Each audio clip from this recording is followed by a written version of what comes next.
everyone, welcome back to Let's Talk. My name is John, and today here on the channel, we're going to be talking about two Guillermo del Toro films. We're going to be talking about 2017's Best Picture winner, The Shape of Water, and 2021's Nightmare Alley. And why did I choose these two films? These are the two films that came out before 2022's Pinocchio, and I felt like they're very similar films, especially in Guillermo del Toro's history of making films. In 2015, he made Crimson Peak, and I feel like this was really the start of this trilogy of films where Guillermo del Toro kind of got back on track, telling the fantasy stories that we all know and love, movies like The Devil's Backbone, and of course, probably his best film, Pan's Labyrinth. And in 2017, it felt like the Academy finally gave this great storyteller his flowers with The Shape of Water. And I remember a lot of people didn't love this movie when it first came out, but I saw it in theaters and I immediately fell in love with it. But the only thing was, I never ran back to it. Doing the rewatch for it, this was my first time seeing it since I saw it in theaters in 2017, and that was the same thing with Nightmare Alley. And both of those movies blew me away at the time when I watched them in theaters, and a lot of that is due to Guillermo del Toro's amazing production design. And I think that does carry over greatly to the physical media format, especially in 4K Blu-ray, because we're going to talk about those two 4K Blu-rays as well. Like I said, this is the 2017 Best Picture winner. It stars Sally Hawkins, Michael Shannon in just a phenomenal role. He plays an amazing villain in this movie. And Guillermo del Toro, even with all of his biggest mustache-twirling villains, they still have a heart to them. Somewhat of a heart. Michael Shannon is probably one of the coldest villains he's ever had in any of his movies. But we still see that the reason why he's so cold and rock hard it's just because he's a military man. They've trained him to be this way. He's supposed to be a machine. You deliver. That's what you do. You deliver. Right? Right? And it's just drained any sort of emotion out of him. He's cold-hearted, he doesn't care, and he loves to chew candy. Because in The Shape of Water, Sally Hawkins plays a mute woman. She can't speak. Her best friend is a gay man, Richard Jenkins, who lives next door to her, who really does a lot of the speaking for her. It's the same thing when she goes to work. She works with Olivia Spencer. They work at this military facility, the secret military facility in Baltimore in 1962. They're two cleaning ladies, and the big thing about this facility is that they're housing a monster. A monster who looks a lot like the creature from the Black Lagoon, actually. And Sally Hawkins and this monster end up forming a relationship. A weird relationship, but a relationship that does make sense for the both of them. Sally Hawkins feels lost in this world. She's really all alone. She has nobody. Same thing with this monster. It's being treated terribly. It's being treated like just garbage, which is a big theme of this movie, is how we treat other people in the 1960s. There's a great scene in this movie. Well, it's not a great scene. It's horrible to see, but it really does help to portray how the world was in the 1960s in the sense that Richard Jenkins, he feels like this guy who works at a diner would care about him. Richard Jenkins, another lonely man, a lot of lonely people in this movie.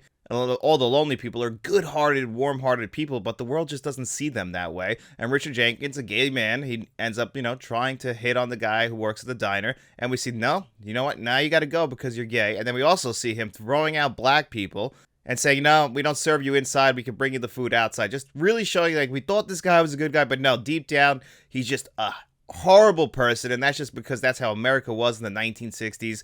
We were just not good people. We were treating other people so horribly.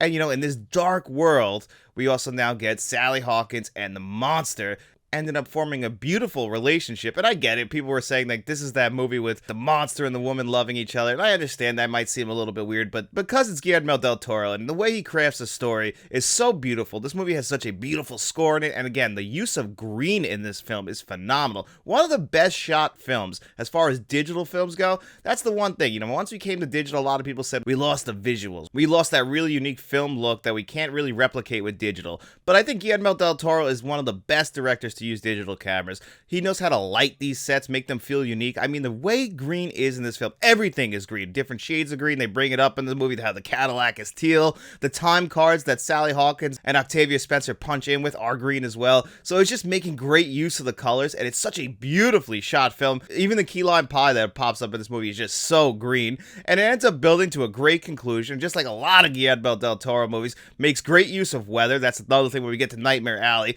The weather in that movie, the snow just looks absolutely gorgeous. The rain in this movie, and then you have the orange lighting, the green lighting.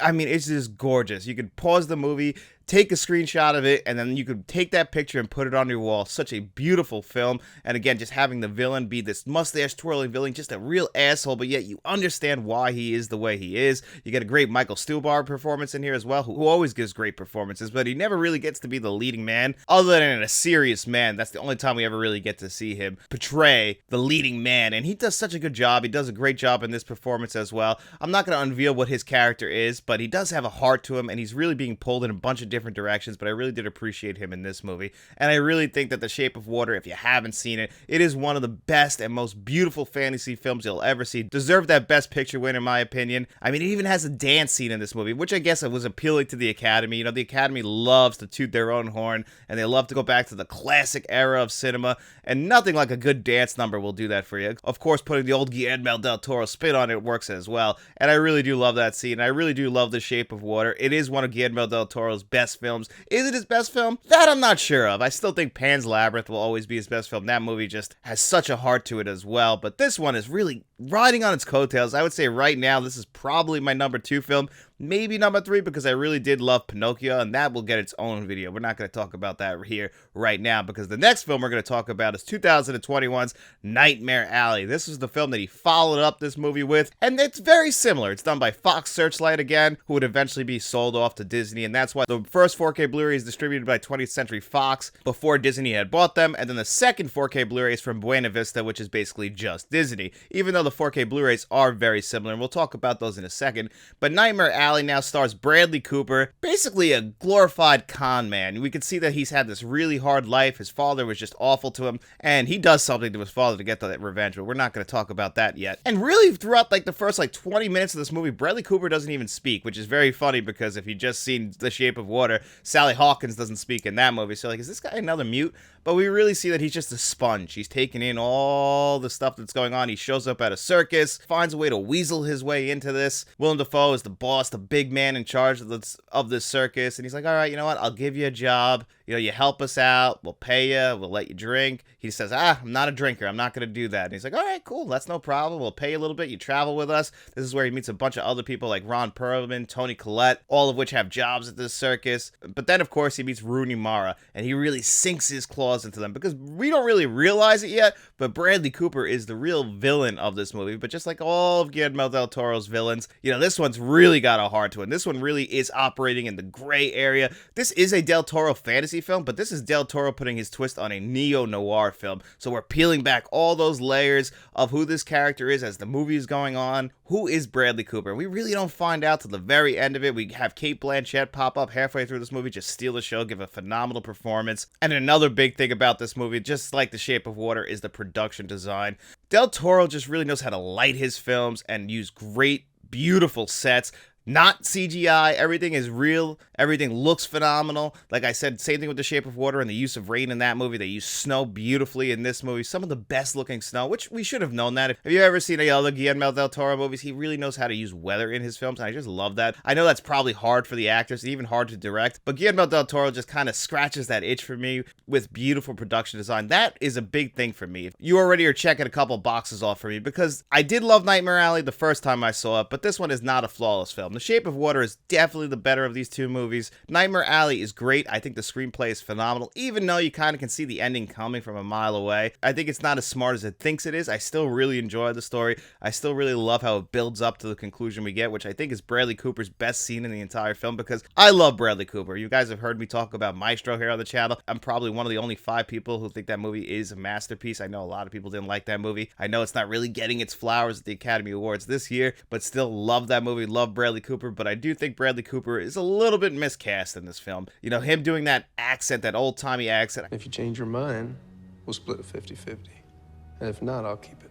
I just don't think it works. It sounds forced. He does portray the emotions pretty well. I just don't buy into his character. And for him to be the biggest flaw in this film, and he is our lead, it really does drag the movie down. Now, I didn't really notice this the first time I saw it. I kind of got wrapped up in the production design. But when you start looking at the movie with a critical eye, this one definitely has more flaws than The Shape of Water, which is all right. I still really enjoy this movie. I still think it's a really solid 8 out of 10 movie. It's just when you compare it to The Shape of Water, a Best Picture winner, one that makes great use of pretty much every aspect of that that film, whether it be with score, production design, the use of green, acting, all of that stuff is just a 10 out of 10 in that movie. While this movie has flaws, some in the acting, some in the screenplay. It's not lit as well as The Shape of Water, but it's really hard to follow up your best picture winner with another movie. And to follow it up with a very solid movie, you know what? You really can't be that disappointed by it. It's still a good Guillermo del Toro movie. It's still one that I'll go back to every few years and enjoy it. It's not one of the best neo-noir movies, but even for a middle-of-the-pack Guillermo del Toro movie, that's still better than most directors' best films. But what about these 4K Blu-rays? So The Shape of Water originally came out in 2017. The 4K Blu-ray came out the next year. I bought it the day it came out, but I didn't watch it until recently, and it's a really solid 4K Blu-ray. Now, the biggest flaw with it is that this film was actually a 2K intermediate, so it's upscaled to 4K Blu-ray.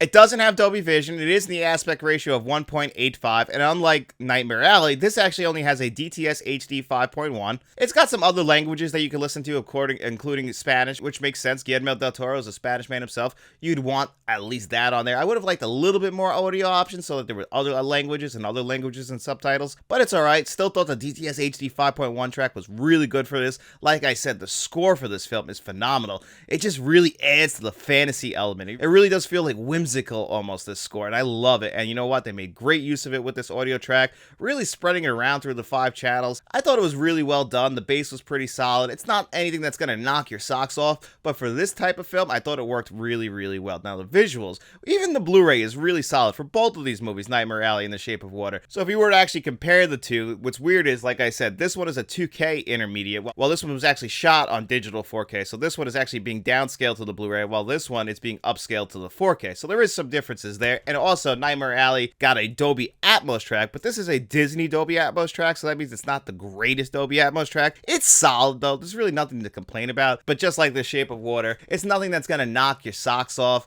nothing that's going to blow you away, but they're still really, really good. And unlike The Shape of Water, Nightmare Alley's score is just not as memorable. It's good. It really does fit what they're going for. What stands out about Nightmare Alley, I think, is the 4K Blu-ray. I think the 4K Blu-ray for Nightmare Alley is actually slightly better than The Shape of Water, and as much as I love The Shape of Water and how that movie is shot, I do think Nightmare Alley actually got the better 4K when it comes to the visuals. Also, I'm a sucker for the marble floors in Cate Blanchett's office.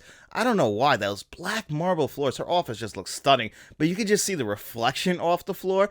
Oh my god, it's stunning. But both 4K Blu-rays are stunning visually. Again, both HDR10, no Dolby Vision, 1.85 aspect ratio, the DTS HD 5.1 for The Shape of Water, while you get a Dolby Atmos track for Nightmare Alley. And both films do feature extras, but the extras on The Shape of Water are much, much better than the extras on Nightmare Alley. Nightmare Alley really got the shaft. There is almost nothing on there. A couple little featurettes, and that is it. Whereas in The Shape of Water, you get a bunch of featurettes, but they're kind of edited together if you'd like to play them all into about, I don't know, 20 to 30 minutes of making of documentary, on-set making of documentary. So this isn't people looking back. They kind of got these interviews while they were making the film. One of those types of making of documentaries. But, eventually, maybe in 5 years, both of these movies would come to the Criterion Collection, and they'll finally get the extras that they deserve, because Guillermo del Toro has a great working relationship with the Criterion Collection. A lot of his movies have come out on there, and that's why I actually didn't review Pinocchio today, because that deserves its own 4K Blu-ray review, because that came out on the Criterion Collection. Pan's Labyrinth, The Devil's Backbone, Kronos, they all have Criterion releases.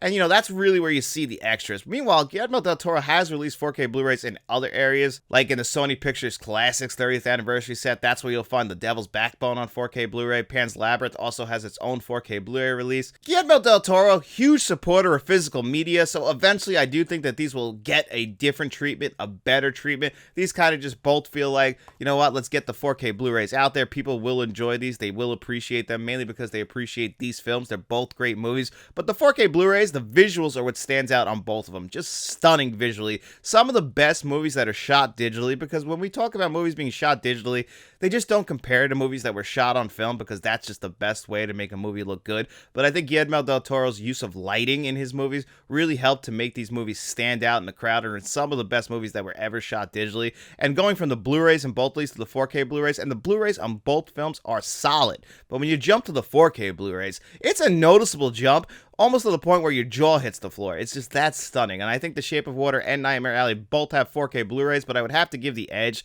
to Nightmare Alley. And how would I rate both of these 4K Blu-rays? I would give The Shape of Water's 4K Blu-ray a solid 8 out of 10, while I would give Nightmare Alley's 4K Blu-ray a pretty solid 8.5 out of 10. None of these are perfect, but they both are really solid, ones that I can recommend that you put in your collection, especially if you're a fan of Guillermo del Toro. You'll absolutely love having these in your collection. And if you haven't seen either of these movies, they're both really good movies. If I had to give the edge to one of them, The Shape of Water is the better movie, but you still should watch both of them. They're still very well crafted, very well made, great screenplays, but it does feel like a slight drop off from The Shape of Water to Nightmare Alley. But guys, it's also Friday, and that means it's time for our digital code giveaway. In every single video that we do here on Friday, I'm going to ask you guys 2 digital code giveaway questions. All you have to do is answer one of those in the comment section below. As long as you do that, you come back to Monday's video, I put your name on a magic wheel, I spin that bad boy 2 times. The 2 names it lands on, they have their choice of digital codes that you've seen on your screen before you today. And we're talking Guillermo del Toro, one of my personal favorite directors of all time. I want to know from you guys, what is your favorite Guillermo del Toro film? And you know, Guillermo del Toro, he operates in that fantasy horror realm where he likes to combine a bunch of different genres. But I wanted to know, what is your favorite fantasy film? So if you don't like fantasy films, you can answer the first Guillermo del Toro question. But if you do like fantasy films, you can answer both. Just answer the fantasy question. All you got to do is answer one of those questions in the comment section below. And then you come back to Monday's video. But anyway, guys, that's going to do it here for me on another episode of Let's Talk. I hope you enjoyed this review of Nightmare Alley and The Shape of Water. And if you did, don't forget to hit that like button, hit that subscribe button, turn notifications on, share this video. Or you can even become a channel member, be a friend of the channel, become a producer on the channel like Jason Martin, John Doe Juggalo, Nocturnal, and Mr. Smelly Potato. Or you could even become a channel director and take your membership to the top tier like Frank's Media and Reviews. Check out his YouTube channel as well. But if you got no money to throw our way, don't you guys worry about it. We just really appreciate you checking out this video. We hope you enjoyed it. And if you did, just get out in those streets, tell your friends about us, and after you're done doing all of that, we'll be seeing you around.